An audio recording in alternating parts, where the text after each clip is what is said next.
Rapid Cargo sponsors the Kubi Springer Show. My name is Kubi Springer, and I've come a long way. After 12 years of marketing, working for some of the biggest brands in the world, I've decided to bring my knowledge and expertise to you.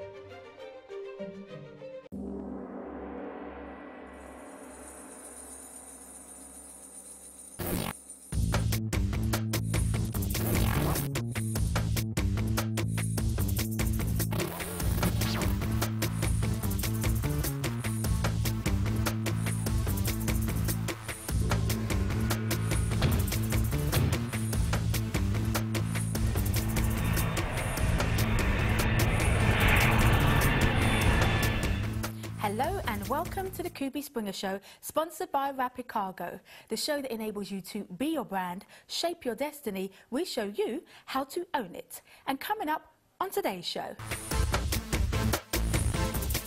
we go behind the scenes for our weekly edition of Kubi Consults, our reality series where I consult established and emerging businesses about their business strategies. Then we are joined in the studio by features writer Joanna Abeyi, who will talk to us about the business of publishing. Stay with us for our weekly surgery, where we give you the chance to get your business ideas out in the open and taken to the next level in Brand Central. Then we view the latest elevator pitches online and choose the best ones in the running for this month's £100. And if that's not enough, why not enter our weekly competition to see if you can win one of 10 copies of my book, What is Fabulous? Remember, we would love to hear from you, and there are numerous ways that you can get in touch. Simply email, tweet or Facebook us with all of your questions. All the information is on the screen now. First, the part of the show that I find really fascinating, we call it Kubi Consults.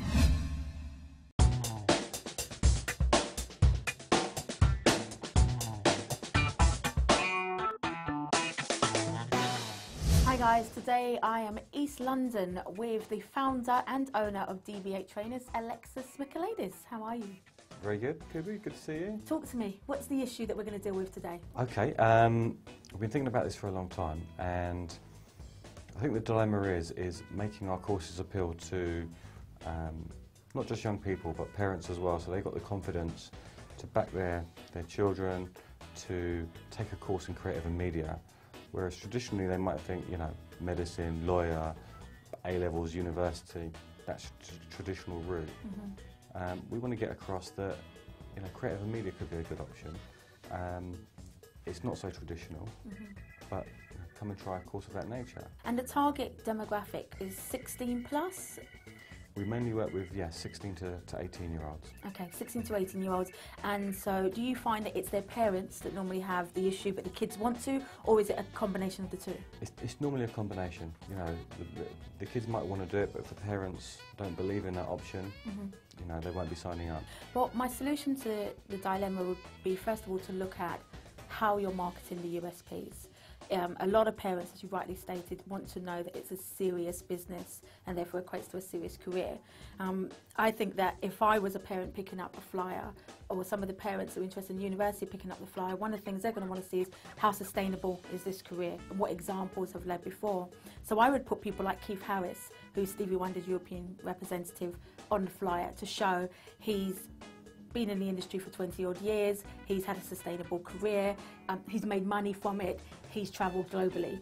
Somebody like Alexis Grower, who works for Magriff Law Firm, represents June Sarpong, is doing law, but is doing law for the industries that you and I are in. So I think the very first thing is about how you brand it and how you showcase that it's a very serious career. It's not X Factor, you know, it's not just singing and dancing. You've been in the game for 10 years, I've been in the game for 10 years, it's a serious industry. The other thing as well is being able to showcase that the skills are transferable. So if a young person comes and does a course at DB8, they may not end up working in media in terms of TV, they might end up working in advertising, or they might end up working in PR, or they might end up working in sponsorship. So I think it's about showing that if your child at 16 comes, does a course with DB8, they're going to learn skills that will allow them to transfer to other industries. What do you think about those two? Both really good ideas, yeah, really trying to highlight how many different careers there are behind the scenes. Absolutely. And people don't know, do they, Al? They don't know that, you know, sponsorship is one, that, you know, health and safety. You could end up being a health and safety officer at the NHS once you've done a course here because you've learned about health and safety. They don't know that globally there are so many avenues to be able to be working. We need to get some more education about the range of careers. Yes. And maybe highlight some of the success stories. I mean, we're in a studio. Most young people, and thus their parents, when they think of music, think you're going to be the next grime artist or maybe Beyonce, but actually they could be doing film scores for Harry Potter. Absolutely, yeah. I think one of the things which people don't realise is that, you know, 1 in 4 new jobs in London is in the creative industries. I mean, the sector footprint is absolutely huge. Absolutely. And, you know, like you say, you could end up being a designer for BMW if you develop those graphic design skills. Yes. I guess it's getting that across and letting parents know and reassuring young people that, like you say, it's a serious career. I guess the challenge for us is traditionally we've been focusing on a particular client group, haven't done so well at school, don't like the big mainstream environment, want to come into a more specialist environment, and we're kind of hyping up the courses to grab their interest. But that's not talking to the parents. No. That's more talking to the youngsters. Yeah. So we need to find ways to talk to both really at the same time. I think if parents can come to your site and there's a section of the website that is for parents, that has a more corporate feel, that has a more adult feel, that speaks language that they can relate to, that's maybe a little bit more flamboyant and more business orientated, and then another section of the site that speaks to young people and, you know, has slang and does all of that. I think if they see that, then they'll be more inclined to say, well, actually, I understand. Also, parents like statistics. It makes them feel like, yes, actually, this is grown up. Yeah, I'm This is convinced the now. stuff. Yeah. You're convinced? Yeah. Excellent, good. Well, I hope that helps. Yeah, thank you very much. You're welcome. Always good to talk to a marketing expert about these things. Oh, thank you, thank you. Well, if you guys want to learn more about Deviate, all the information is at the bottom of the screens. Go check them out. If you're a parent at home, I highly recommend Deviate. Fantastic organisation. Personally, I've worked with Alexis, I've seen the young people, I've seen the success stories. Give them a call. I know Al will be ready to talk to you. Exciting stuff, huh? Well, if you think that your business could do with some marketing makeovers, then get in touch with us via the information on the screen. Now, in the studio with me today, I have features writer for Cosmopolitan magazine, Joanna Abeyi. Joanna, welcome to the Kubi Show. Thank you for having me. Thanks for inviting me. Oh, it's my pleasure. Jo, you're a features writer for Cosmopolitan magazine. How did you get into that? It's a relatively new role, to be honest. It's actually my, the third week, end of my third week. Congratulations. Thank you.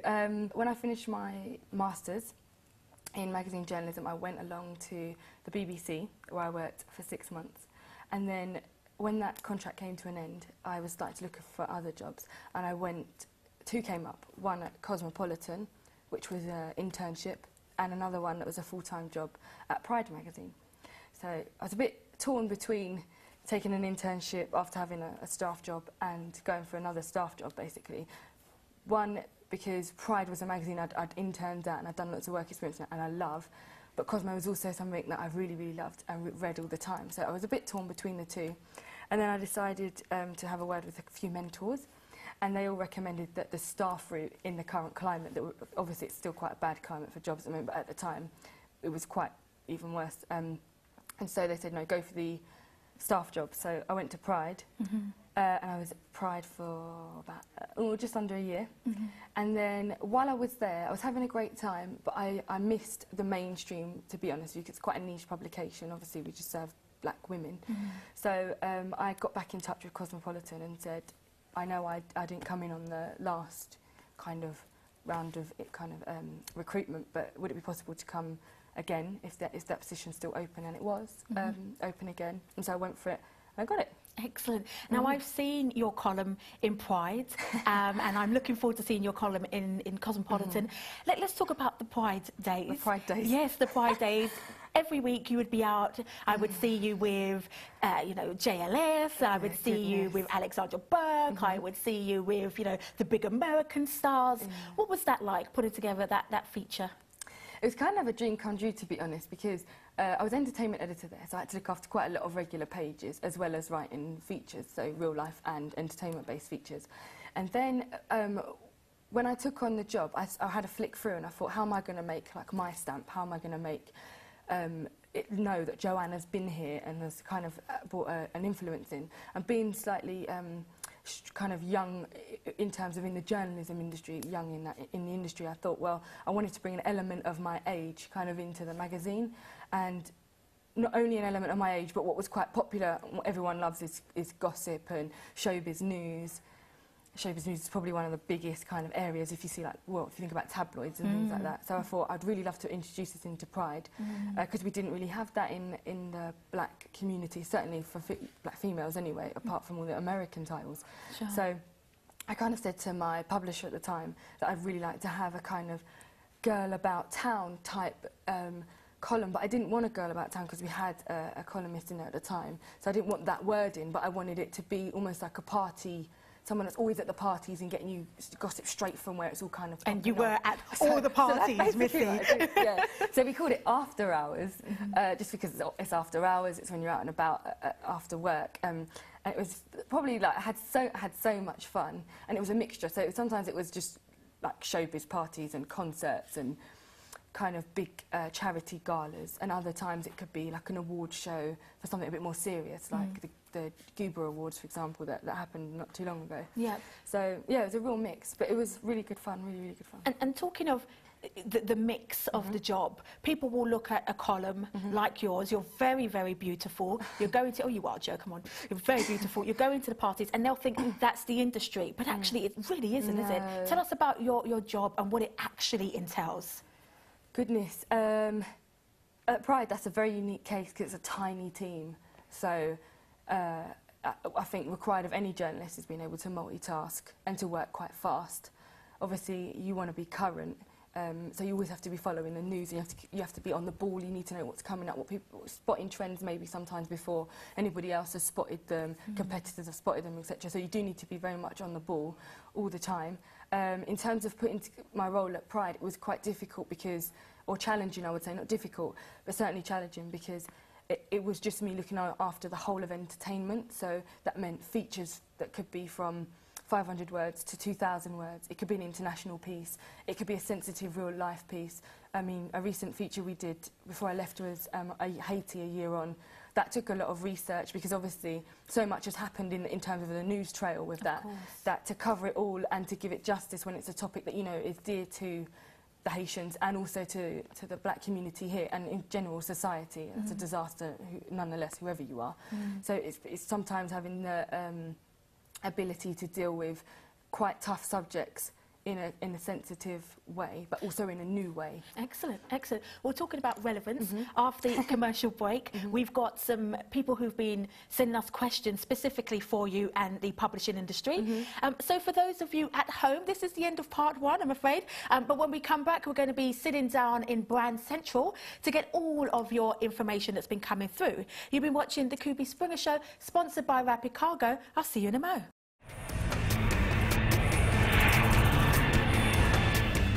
Rapid Cargo sponsors the Kubi Springer Show.